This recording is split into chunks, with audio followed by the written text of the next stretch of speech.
नमस्कार मित्रांनो, संजय गांधी निराधार अनुदान योजना, श्रावणबाळ निवृत्ती वेतन योजना व इतर सर्व निराधार अनुदान योजनेतील लाभार्थ्यांसाठी महत्त्वाची अपडेट आहे।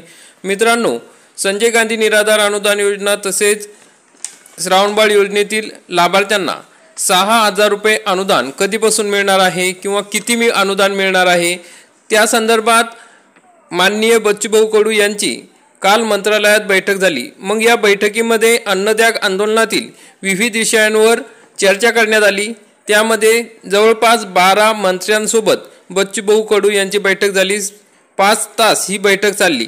मग या बैठकीमध्ये काय माहिती देण्यात आली, आपले पेन्शन कधीपर्यंत वाढणार आहे, किती वाढणार आहे, तर त्या संदर्भात शासनाचा GR कधीपर्यंत येणार आहे याविषयी आपण सविस्तरपणे आजच्या व्हिडिओमध्ये माहिती बघणार आहोत।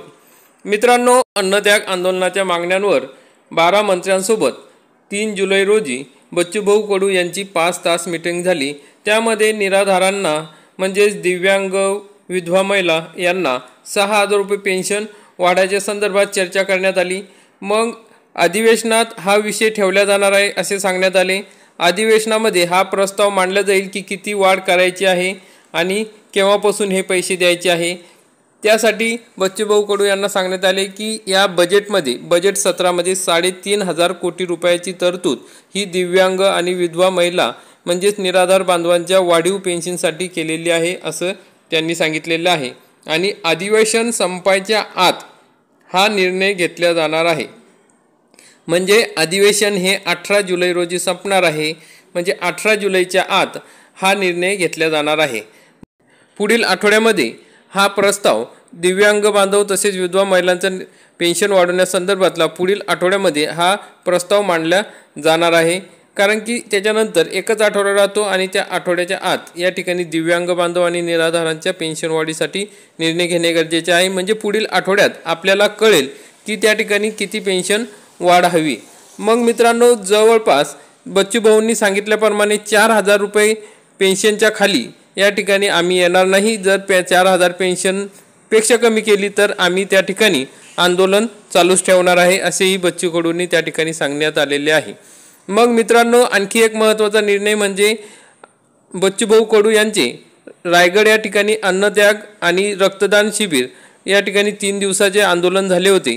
त्यामध्ये दिव्यांगांसाठी 19 मागण्या होत्या, शेतकऱ्यांसाठी काही मागण्या होत्या। मग त्या मागण्यांवर या ठिकाणी निर्णय घेण्यात आला। त्या मागण्यांबाबत चर्चा करण्यात आली। कारण की मुख्यमंत्र्यांसोबत त्यावेळेस निर्णय झाला होता। मुख्यमंत्र्यांनी त्यातील बहुतांश मागण्या या मान्य केल्या होत्या, परंतु अजूनपर्यंत त्या मागण्यांचा GR आलेला नाही। तर मग या मागण्यांचा GR ही लवकरात लवकर काढावा या ठिकाणी बच्चूभाऊंनी सांगितलेले आहे। मग त्यावेळेस शेतकऱ्यांसाठी मागण्या होत्या, दिव्यांगांसाठी 19 मागण्या होत्या। मग ह्या मागण्यांमध्ये बहुतांश दिव्यांग बांधवांच्या मागण्या या मान्य करण्यात आलेल्या होत्या। म्हणजे 19 पैकी जवळजवळ पेन्शन वाढीची मागणी सोडली तर बाकी सर्व जवळपास मागण्या या ठिकाणी मान्य करण्यात आलेल्या होत्या। त्यामुळे मित्रांनो, त्या संदर्भातले पण महत्त्वाचे GR या ठिकाणी काढल्या जाणार आहे। त्यावर सुद्धा अतुल सावे दिव्यांग कल्याण मंत्री यांनी आम्ही निर्णय घेऊ असे त्यांनी सांगितले आहे। त्यामुळे मित्रांनो, दिव्यांग बांधवांच्या ज्या काही आणखी मागण्या आहेत त्या सुद्धा या ठिकाणी सोडवल्या जाणार आहे। तसेच मित्रांनो, दिव्यांग व विधवा महिला शेतकरी यांना MRGS म्हणजेच रोजगार हमी योजनेअंतर्गत लाभ मिळावा।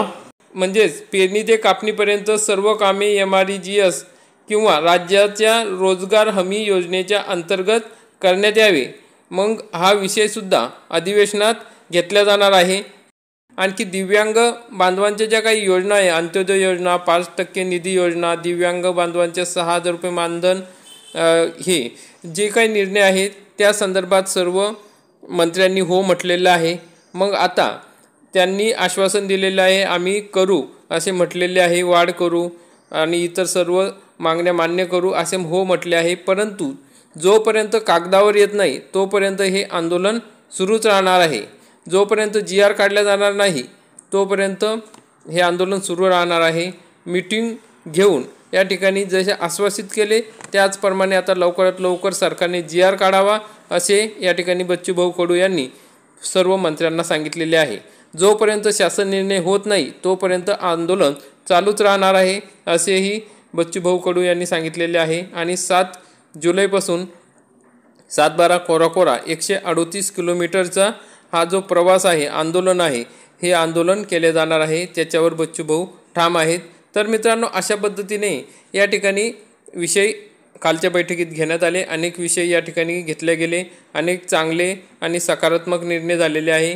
परंतु जोपर्यंत सरकार या ठिकाणी JR काढत नाही तोपर्यंत आपण शांत बसणार नाही, असे बच्चू कडू भाऊ यांनी सांगितलेले आहे। त्यामुळे मित्रांनो, एवढं मात्र निश्चित आहे की दिव्यांग व विधवा महिला यांचे पेन्शन हे वाढणार आहे, परंतु किती वाढणार आहे या अजूनपर्यंत सांगता येत नाही। बच्चू भाऊंनी सांगितले की 4,000च्या कमी आम्ही 1 रुपयासुद्धा घेणार नाही।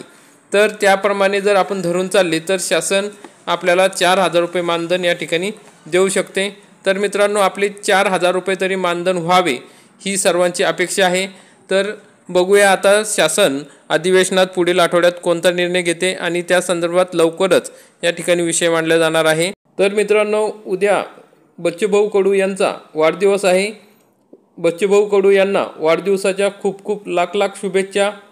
तर मित्रांनो, आपणही कमेंटमध्ये बच्चूभाऊ कडू यांना वाढदिवसाच्या शुभेच्छा नक्की द्या आणि किती पेन्शन वाढले पाहिजेत या संदर्भात सुद्धा आपण कमेंट करा। अशा प्रकारची महत्त्वाची अपडेट होती। आपण कोणत्याही मोठ्या घोषणा किंवा चुकीची माहिती दिलेली नाही। आपल्या चॅनलवर खरी माहिती दिली जाते, वस्तुनिष्ठ माहिती दिली जाते आणि आपल्या बांधवांपर्यंत आणि आपल्या निराधार बांधवांच्या समस्या आपल्या चॅनलवर मांडल्या जातात।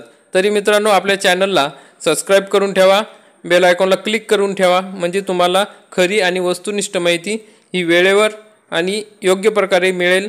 तरी मित्रांनो, आपण हा व्हिडिओ बघितला त्याबद्दल धन्यवाद। जय हिंद, जय महाराष्ट्र।